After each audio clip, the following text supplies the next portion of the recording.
Oke teman-teman, selamat datang di Bas Banajar YouTube channel. Pada kesempatan kali ini, kita akan membahas latihan berikut ini.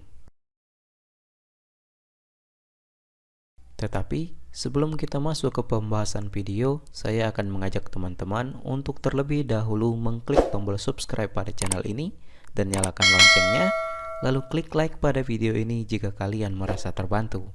Oke, langsung saja kita masuk ke pembahasan videonya.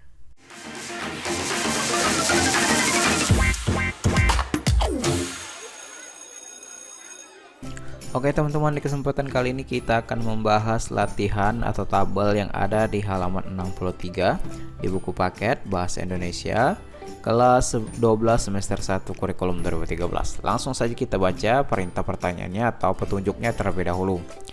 Tugas halaman 6263, petunjuk: bacalah kembali kutipan novel sejarah Kemelut di Majapahit jilid 1, kemudian analisislah kaidah bahasa novel sejarah tersebut dengan mengisi tabel berikut ini.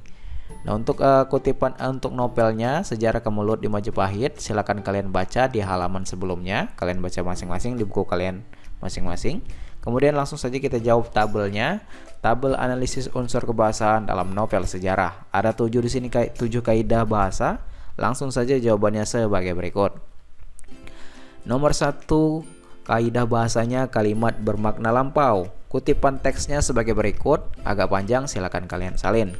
Yang pertama, kutipan teksnya: dua dan hubungan antara junjungan ini dengan para pembantunya sejak perjuangan pertama sampai Raden Wijaya menjadi raja amatlah erat dan baik. Akan tetapi guncangan pertama yang memengaruhi hubungan ini adalah ketika Sang Prabu telah menikah dengan 4 putri mendiang Raja Kartanegara, sebelum putri dari Tanah Melayu ini menjadi istrinya yang kelima. Akan tetapi datanglah pasukan yang beberapa tahun lalu diutus oleh mendiang Sang Raja Prabu Kartanegara ke negeri Melayu. Tentu saja Ronggolawe sebagai seorang yang amat setia sejak zaman Prabu Kartanegara berpihak kepada Dyah Gayatri. Pengangkatan ini memang banyak terpengaruh oleh bujukan Dara Petak. Mereka semua mengenal belaka sifat dan watak Ronggolawe. Kakang Ronggolawe, tindakanku mengangkat Kakang Nambi sebagai patih Hamangkubumi bukanlah merupakan tindakan ngawur belaka. Ronggolawe berkata, jantan tentu saja, lantang tentu saja tidak tepat. Paduka sendiri satu siapa si Nambi itu. Paduka tentu masih ingat akan segala sepak terjang dan tindak tanduknya dahulu. Dia seorang bodoh, lemah, rendah bumi, penakut, sama sekali tidak memiliki wibawa. Itu untuk kutipan kalimat bermakna lampaunya. Kemudian nomor 2, penggunaan konjungsi yang menyatakan urutan waktu. Kutipannya: setelah Raden Wijaya berhasil menjadi Raja Majapahit pertama bergelar Kertajasa Jayawardana, beliau tidak melupakan jasa para senopati yang setia dan banyak membantu semenjak dahulu. Itu membagi-bagikan pangkat kepada mereka. Konjungsi menyatakan waktunya adalah semenjak dahulu. Yang kedua, dan hubungan antara junjungan ini dengan para pembantunya sejak perjuangan pertama.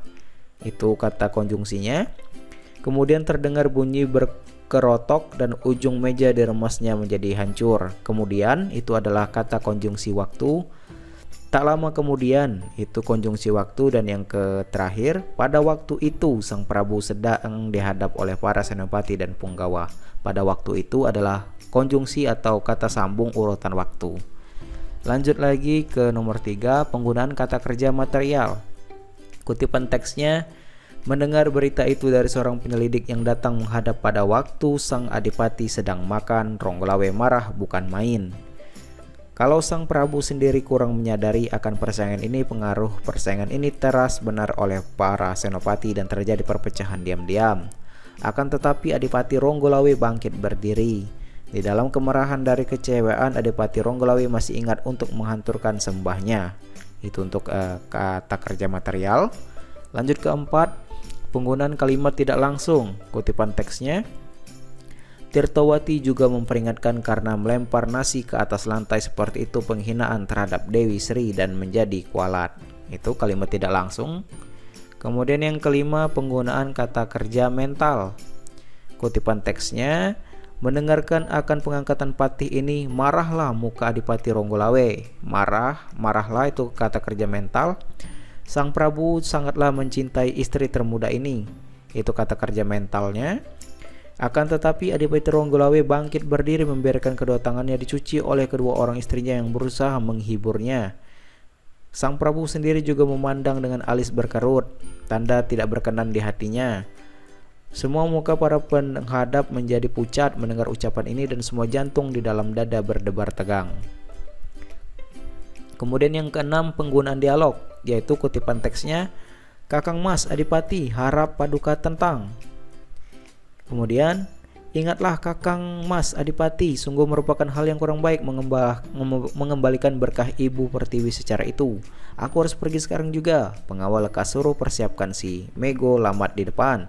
Hamba sengaja datang menghadap paduka untuk mengingatkan paduka dan kehilapan yang paduka lakukan di luar kesadaran paduka. Kakang Ronggolawe, apa maksud dengan ucapan itu?" "Yang hamba maksudkan tidak lain adalah pengangkatan Nambi sebagai Pepatih Paduka." Itu untuk penggunaan dialog. Kemudian yang ketujuh, penggunaan kata sifat. Kutipan teksnya, "Diah Gayatri yang bungsu ini memang cantik jelita seperti seorang Dewi Kahyangan." Memang cantik jelita merupakan kata sifat.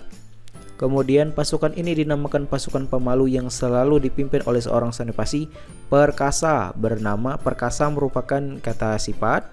Kemudian yang ketiga, putri yang kedua yaitu yang muda bernama Dara Perak. Sang Prabu Kartarajasa terpikat hatinya oleh kecantikan sang putri ini. Kemudian karena Dara Petak memang dicantik jelita dan pandai membawa diri, itu kata sifat. Tentu saja Ronggolawe sebagai seorang yang amat setia sejak zaman Prabu Kartanegara berpihak kepada Diah Gayatri. Namun karena sangat segan kepada sang Prabu Kertajasa yang bijaksana, itu sifat, muka Patih Nambi sebentar pucat sebentar merah. Lembu Sero yang sudah tua itu menjadi pucat mukanya. Itulah kata kutipan kata sifatnya. Silakan kalian salin untuk nomor 7. Dan mungkin sampai sini saja untuk pembahasan kali ini. Itulah jawabannya, silakan kalian salin dan masukkan ke dalam tabel, dan semoga membantu. Jika ada jawaban yang kurang jelas atau kurang kamu pahami, silakan kalian tanyakan di kolom komentar di bawah. Saya akhiri video kali ini dan sampai jumpa di latihan berikutnya.